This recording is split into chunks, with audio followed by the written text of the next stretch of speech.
Este video lo he estado aplazando por bastante tiempo porque he querido compartir esta obra, pero al mismo tiempo es un poco intimidante. Como ya pueden ver por el título, este es un autorretrato, autorretrato número 3, renuncia al capricho. Algunas personas cercanas a mí ya habían visto la obra, pero hasta el día de hoy no había revelado el título. Y curiosamente, aunque son muy cercanas a mí, solamente una me reconoció y me reconoció de inmediato en el retrato. Quiero pensar que la gente que me rodea no querría verme de esta forma y por eso no me lo dijeron de frente, que tal vez me parecía o tal vez les recordaba a mí. Pero sí soy yo 3 veces. Es un ejecutor, un sacrificio y las flores. Y para poder entender esta obra, quiero hablar un poco sobre el proceso que llevé para empezar a pintar, porque es importante para mí compartir el simbolismo que hay dentro de este trabajo. Yo comencé a pintar cuando tenía 9 años, era bastante chico, y para cuando ya entré a la secundaria ya tenía como ciertas habilidades, ¿no? Nada grandioso, pero sí se notaba que podía dibujar bastante bien y creo que esa característica de ser bueno, aunque no tal vez no extraordinario, fue algo que me acompañó en muchos factores de mi vida. No vengo de una familia como muy opulenta o muy rica, pero siempre tuvimos un lugar cómodo donde vivir, siempre tuvimos comida, siempre tuvimos todo lo necesario, siempre he estado rodeado de gente que me ama y que me ha cuidado mucho y me sentía muy agradecido por esas cosas. Y en ese tiempo en que estaba como continuaba formándome en la secundaria, comencé a darme cuenta como de estas ventajas que yo tenía y también de otras ventajas que no tenían tanto que ver con mi historia personal, sino con el tejido social que me rodeaba. Cuando yo estaba en ese momento de 13, 14 años, para mí fue muy evidente que cosas como el hecho de ser varón, solamente por eso yo ya tenía bastantes ventajas en muchas cosas. O el hecho de que tengo una apariencia bastante neutral y jamás me ha tocado ni ser idolatrado ni ser discriminado por mi color de piel o por mi imagen, porque no aparento realmente pertenecer como a algún grupo muy específico. Soy bastante ambiguo de rasgos. El asunto es que poco a poco esto fue generándome como cierta sensación de responsabilidad porque yo sentía que si yo tenía como estas ventajas, como estas oportunidades extras, entonces quería tomarlas y quería convertirlas en algo grandioso porque tenía la responsabilidad de aprovechar como esos recursos que me habían dado. Eso en principio fue muy bueno, pero poco a poco se fue transformando en la semilla de algo que después no sería tan agradable. Para cuando entré a la preparatoria, yo ya tenía como esta consigna autoimpuesta de que yo tenía que lograr hacer cosas grandiosas o excepcionales todo el tiempo. Y al principio eso me llevó como a esforzarme mucho y a trabajar mucho. Y justamente eso fue lo que generó cierta trampa, porque parecía que yo era bueno gracias a esa presión que ponía sobre mí mismo. Pero lo que me costó darme cuenta, me faltó como la madurez y la perspectiva, fue que estaba entrando en una inercia que no era saludable, una inercia que estaba volviéndose un poco enfermiza. Cuando estuve en la preparatoria, tuve la fortuna, la gran fortuna de tener amigos o conocidos de ámbitos como muy diferentes al mío, de vidas muy diferentes a las mías, y les agradezco profundamente que muchas de esas personas me compartieron partes muy dolorosas o muy difíciles que alguna vez enfrentaron en sus vidas y siempre estuve como agradecido de poder escucharlos, de poder escucharlas y tratar de entender como todas estas formas diferentes de existir que hay. Y al mismo tiempo, como no supe procesarlo correctamente, muchas veces convertí eso como en más estigmas que alimentaban esta idea de que yo no tenía permiso de equivocarme.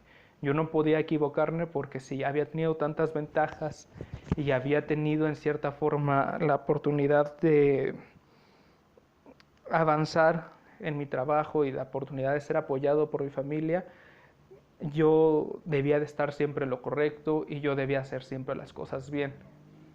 Llegó un punto en que perdí la perspectiva de la diferencia entre la voluntad de actuar y la inercia imprudente, porque en la voluntad hay equilibrio y hay moderación y te permite reconocerte cómo has mejorado, pero cuando entras en una inercia imprudente de querer siempre hacer más, no reconoces lo que sí has hecho y empiezas a autocastigarte mucho por los errores que cometes.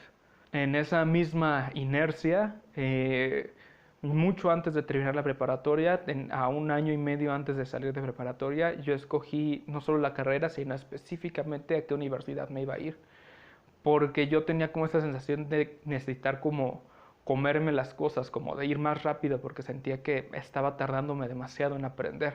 Antes de entrar a la universidad, durante un año estuve trabajando dando clases y en esas clases me hacían moverme de una comunidad a otra dentro de mi estado natal y en muchas de estas comunidades había recursos muy limitados. Y de nuevo fue una experiencia increíble y conocí gente fantástica, pero había una parte de mí, esta parte como imprudente y con mucha inercia, que cada vez que veía a una persona en carencia o en dificultad, asumía que yo, al no haber pasado por eso, de nuevo me hacía más responsable de tener que hacer siempre las cosas bien y tener que lograr como estas obras magníficas e increíbles en algún momento. Esto, cuando ya llegué a la universidad, se convirtió en un círculo vicioso que fue creciendo poco a poco, porque al yo creer que yo debía de saberlo todo y yo debía de poder entenderlo todo, no aceptaba ayuda y no aceptaba como la guía de las personas a mi alrededor, y eso inevitablemente me llevaba a equivocarme. E incluso, aunque no hubiera hecho eso, todos nos equivocamos en algún momento, pero para mí era inaceptable el error. Entonces, al equivocarme, me exigía más a mí mismo, y al exigirme más a mí mismo, me sobrecargaba, y al sobrecargarme me volví a equivocar, y esto se empezó a repetir y se empezó a repetir, y cada vez más me sentía estresado y enfadado, lleno de mucha cólera, porque yo sentía que no era capaz de hacer las cosas bien y no era capaz de hacer todo aquello que en mi mente yo debía de ser capaz de hacer. La cúspide, digamos, de este problema llegó cuando yo, al igual que a muchas personas les pasa, me decepcioné mucho con mi carrera porque sentí que no era lo que yo esperaba, pero en lugar de tal vez valorar otras opciones o tal vez buscar otros caminos, me aferré tanto al hecho de que yo había escogido esa universidad y que yo había escogido lo que quería estudiar y que me habían apoyado y había tenido la oportunidad de hacerlo, que yo sentía que cualquier titubeo iba a ser una muestra de debilidad y por lo tanto una muestra de fracaso. Entonces, en lugar de cambiar a tiempo de decisión, en lugar de evaluar la situación con más moderación, me enfrasqué como en esta furia, como en esta cólera de ahora tengo que hacerlo. Y terminé la carrera y hacia el final, como cualquiera de ustedes sabrá, la carga de trabajo suele aumentar, pero como no me gustaba lo que estaba aprendiendo, yo comencé a estudiar por mi propia parte y a seguir practicando pintura y dibujo por mi propia cuenta. Entonces me cargué mucho de trabajo, combinado con cuestiones personales como que yo me encargaba de administrar la casa donde vivía con varios roomies, yo cobraba las rentas y me encargaba de administrar el dinero para pagar los servicios. En ese tiempo me reencontré con mi padre biológico, al cual no había visto en 18 años, y al reencontrarme con él también me reencontré con toda una parte de mi familia, la que pues yo era muy pequeño para poder recordarlos cuando los conocí. Conocí a uno de mis hermanos. Fueron como muchas cosas, como muy abrumador. Había muchas cosas pasando al mismo tiempo, y esta saturación de trabajo y esta saturación de exigencia y mucho que procesar al mismo tiempo me llevó a bajar mi nivel o lo que yo creía que debía de ser mi nivel de obra. Entonces mis trabajos en la universidad cayeron de nivel, mis trabajos personales cayeron de nivel. Y hubo un punto donde empecé a ver mi trabajo y yo sentía que solo eran porquerías.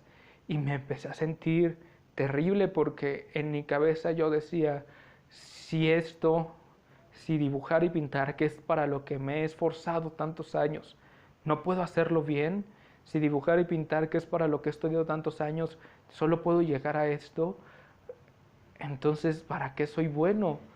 ¿Qué, qué clase de persona soy? Para mí en ese punto, mi trabajo era un fracaso, mi obra era un fracaso y por lo tanto yo era un fracaso. Sentía que había fallado como en la responsabilidad de vida que tenía, sentía que ya no valía lo que pudiera seguir haciendo porque no había sido suficientemente bueno. Y en ese momento sentí que ya no quería estar vivo y comencé a cuestionarme que realmente no valía la pena porque jamás iba a lograr hacer algo importante, jamás iba a lograr hacer algo que valiera la pena y por lo tanto era un desperdicio seguir con vida.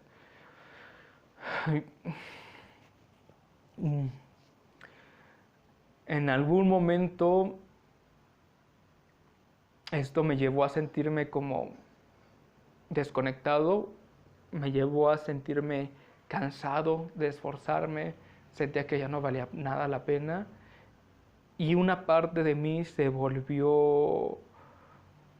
rindió, una parte de mí estaba rendida, ya no quería seguir trabajando, ya no quería tener que levantarme, no quería tener que comer, no quería hacer nada realmente, estaba cansado de respirar, incluso sentía como esta sensación de querer ya rendirme.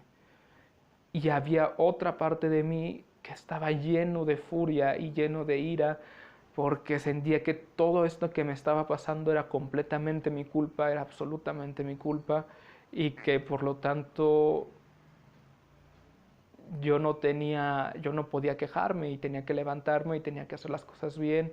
Entonces transitaba entre momentos en los que ya no me importaba nada y no quería hacer nada y luego rachas en las que estaba muy colérico y muy enfurecido conmigo mismo y quería hacerlo todo y quería terminarlo todo y terminaba haciéndolo muy mal. Justo para cuando termino la carrera llegué a un punto de inflexión en donde pasó algo que no creo que sea bueno para nadie, pero que al mismo tiempo creo que me ayudó mucho porque creo que me saturé tanto que en algún momento me insensibilicé. Entonces dejé de sentir ira y dejé de sentir tristeza y dolor, pero también dejé de sentir cualquier otra cosa. Y hubo un lapso de unos 2, 3 meses en los que me sentía completamente desconectado de las cosas, como ya no me importaba nada realmente, como abandonado de mí, abandonado de mi trabajo y de mi pasión. Y fue un lapso como un bloque que se hubiera desaparecido de mi vida, como un fragmento de mi vida que está nublado, como brumoso, como si ni siquiera hubiera estado yo ahí por completo. Afortunadamente hubo dos cosas impresionantemente valiosas para mí, una que me mantuvo con vida y otra que me reconectó a vivir. La primera fue el amor de la gente que me rodea, de mis amigos y de mi familia, que siempre me he sentido muy amado por quienes están a mi alrededor y eso me mantuvo conectado, me mantuvo siempre como esa cuerda de, de unirme a la tierra y mantenerme aquí. Y lo otro fue poco a poco ir redescubriendo el amor que tenía por pintar y a través de redescubrir el amor que tenía por pintar, sentir que valía la pena seguir intentando y volver a levantarme y volver a encontrar la alegría de estar y la alegría de ser yo. Poco a poco comencé a sanar, poco a poco empecé a recuperarme, empecé a sentirme mejor, a disfrutar, dibujar y pintar de nuevo como antes, sin todas estas pretensiones y estas cargas. Y hubo un día clave para mí. Yo ya había vuelto a mi hogar en ese entonces y sostuve el primer cuadro que hice. Este, es un cuadro muy bobo. Es un arcángel felino, se llama. Tenía 9 años cuando lo pinté y fue mi primer óleo. Y cuando lo tuve en mis manos fue como reconectar con este gusto, esta pasión por crear cosas, por explorar el mundo y tratar de poner en la pintura lo que descubría. Fue un momento como muy importante para mí. Entonces sostuve el lienzo y lo volteé. Es un cartón entelado y detrás del cartón conseguí la nota que escribí y puse: el día de hoy es sábado 13 de enero del 2018. Me he quedado en casa con mi hermano y en 1 hora iremos a una fiesta de cumpleaños. Me siento completo y orgulloso de y con mi vida. Falta camino, pero estoy completo y pleno. A partir de ese día, creo que reafirmé mi deseo de estar vivo, reafirmé mi deseo de seguir adelante y comencé un proceso muy fuerte de analizar lo que me había pasado y tratar de entender lo que me había pasado.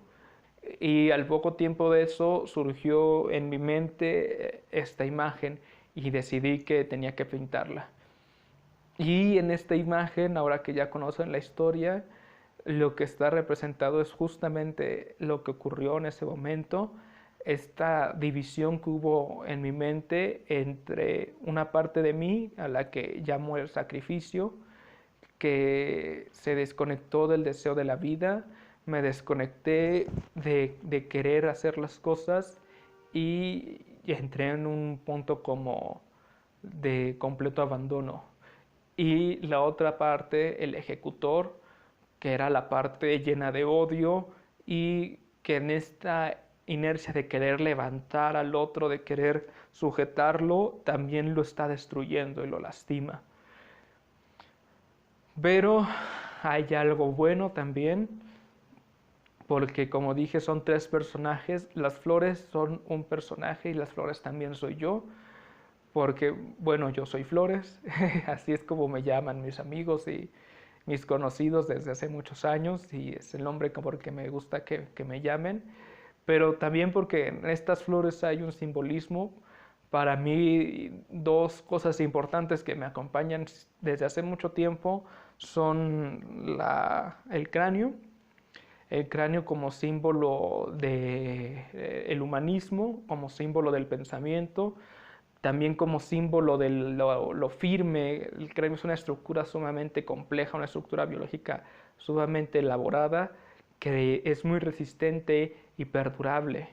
Y por otro lado, la flor, porque la flor es en cierta manera su opuesto, porque es efímera, pero en ese pasar rápido tiene una carga de poética, de belleza, de estética, de arte, de estas posibilidades de nacer y crecer.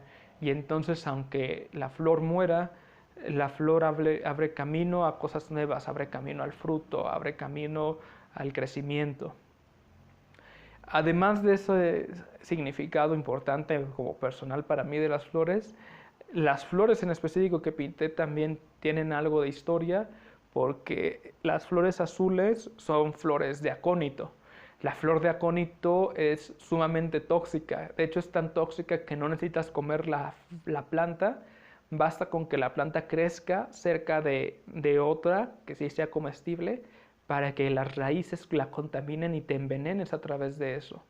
Es una planta que genera envenenamiento, y da mucho cansancio, después causa arritmias y si no se controla, las arritmias eventualmente llevan a la muerte. Es decir, es un símbolo en este caso de este proceso de envenenamiento personal que me estaba llevando a matarme a mí mismo y esta debilidad, esta sensación de enfermedad que había dentro de mí. Pero por otro lado, las flores blancas son justo su opuesto, son flores de espino blanco. Y el espino blanco tiene la característica de ser una flor tardía. El espino blanco florece solo al final de la primavera. Parece que está seco, pareciera incluso a veces que está muerto, pero justo cuando todas las demás flores están empezando a cerrarse o empezando a hacer fruto, el espino florece. Entonces se vuelve este símbolo de lo que va a llegar, de lo que hay que esperar, su debido tiempo. Y también el espino blanco es curativo, es una planta medicinal que es el opuesto al acónito, es una planta que causa calma, causa relajación y ayuda a regular el ritmo cardíaco, ayuda a calmar el corazón. Entonces, de este enfrentamiento de estas dos partes de mí, se desbordaba al mismo tiempo esta posibilidad de muerte y este deseo de vida, que eventualmente prevaleció la voluntad y prevaleció el seguir aquí. Y todo esto en un fondo de color magenta, porque pues el color magenta para mí es muy importante, es un color existencialista, es el color de poder tomar lo que hay a tu alrededor y transformarlo en algo mejor, es el color de tomarte a ti mismo y transformarte en algo mejor, pero está en un tono sumamente ácido, es un magenta muy agresivo, muy deslavado, no hay perfección, pero está ahí, está diciéndonos: a pesar de todo esto, algo mejor puede venir, a pesar de que esto pueda incluso lastimar a la vista, pueda ser demasiado, algo mejor puede venir. Al final de este proceso tan complejo y tan largo, aprendí muchas cosas, algunas muy complejas, algunas muy personales, otras que quedaron muy claras, como el hecho de que no se puede construir desde el odio, aquello que se construye desde esta inercia iracunda no tiene sustento y se desmorona, tarde o temprano se desmorona. Aprendí que el sentirse amado y amarse te genera una conexión a la vida increíblemente fuerte. Creo que cuando amas y eres amado, en cierta manera las vidas de las personas se nos pertenecen, nos pertenecemos el uno al otro. Entonces, si quieres tener total control y total poder sobre tu vida, tendrías que desvincularte de todos, tendrías que eliminar todas las conexiones y todo el amor que hay alrededor de ti para entonces sí pertenecerte solo a ti mismo y tener todo el control y el poder sobre ti. Pero ese poder y ese control, en general el control y el poder son ilusiones muy sobrevaloradas y el estar conectado a la vida, el estar conectado al amor siempre va a prevalecer con mucha más fuerza. Fue algo interesante atravesar como por eso. Y también es interesante para mí, importante para mí compartirlo, porque si no lo comparto, caería en repetir los mismos patrones. Por ejemplo, esta obra tiene muchos errores técnicos, muchos errores técnicos, algunos como la luz que se puede notar a simple vista. Y en otro momento, eso lo llegué a hacer, lo hubiera destruido esta obra antes de dejar que otras personas lo vieran, o aunque lo hubieran visto ya algunas personas, la hubiera destruido por esa sensación de que mi trabajo era porquería y entonces mi vida era una porquería, ¿no? Y ahora el saber que sí tiene errores que si tratara de componerlos prácticamente implicarían hacer una obra nueva y por lo tanto ya no vale la pena, pero precisamente por eso escojo mostrarla así, porque soy honesto con el nivel de trabajo que tengo, el nivel de trabajo que tenía cuando hice esta pintura, y queda como un vestigio del camino que tengo por recorrer y me inspira mucho Me inspira mucho la idea de todavía tengo mucho que mejorar y todavía tengo mucho que explorar y mucho que aprender. Entonces eso me llena como de mucha energía, como mucha curiosidad por, ¿qué va a ser lo siguiente que voy a hacer? Hay cosas que no cambiaron. Sigo creyendo que quienes tenemos la oportunidad de dedicarnos a lo que amamos y de haber sido apoyados a dedicarnos a lo que amamos, sí tenemos una responsabilidad con devolver a la comunidad que nos ha forjado. Tenemos una responsabilidad de dar de vuelta y de apoyar a los que vienen después. Sigo queriendo cambiar las cosas. Sigo queriendo cambiar al mundo, aunque suena demasiado grande, pero quiero hacerlo. Solo renuncié al capricho de hacerlo yo solo. Renuncié al capricho de creer que no podía equivocarme y creer que yo era alguien sumamente especial y que por eso tenía que tener todas las respuestas. Renuncié a eso y ahora me encuentro mucho más conectado con la gente que hay a mi alrededor y aprendo más de la gente que hay a mi alrededor. Me encuentro en un momento en que estoy disfrutando mucho de las cosas que hago y parte de eso fue atravesar por esto.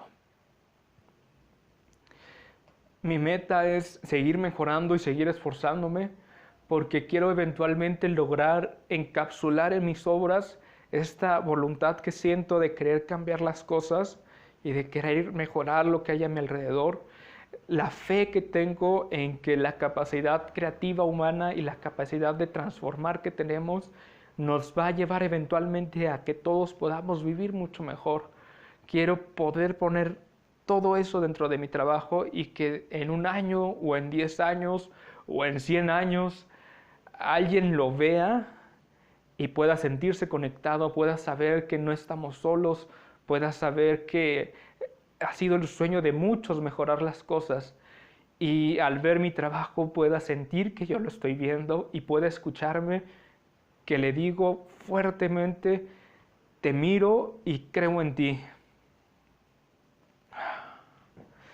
Muchas gracias por acompañarme hasta el final de este video y escuchar todo lo que tenía que decir sobre esta obra. Para mí era muy importante exponerla, mostrarla, porque me parece que no se puede ser responsable de señalar y exponer las cosas que nos incomodan o nos desagradan sin antes enseñarnos y exponernos a nosotros mismos y vulnerarnos a nosotros mismos, ¿no? Sobre todo en el sentido artístico, en el mundo artístico, ¿qué derecho tiene un artista de vulnerar aquello que le desagrada si no es capaz de vulnerarse a sí mismo, si no es capaz de mostrarse a sí mismo? Por eso era importante compartir este trabajo, enseñarlo. Como he dicho en otros videos, empecé a grabar esto como una forma de poder compartir mi obra y poder hacer que tal vez llegue a más gente y también de dejar como un testimonio de lo que significa para mí mi trabajo en el momento en que lo estoy haciendo.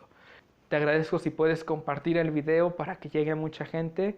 Te agradezco si puedes comentar algo de lo que te pareció este video y muchísimas gracias de nuevo por acompañarme. Para mis amigos y familia que seguramente están viendo este video, sé que toqué como cosas un poco fuertes, pero espero que confíen en que justo ahora me encuentro muy bien y que sepan que como repetir este video siempre me he sentido muy amado por la gente que me rodea. No quiero que nadie se preocupe porque estoy en un momento en que estoy más inspirado y más satisfecho que nunca con mi trabajo y con quien soy. Encontré mi camino a ser feliz. Gracias.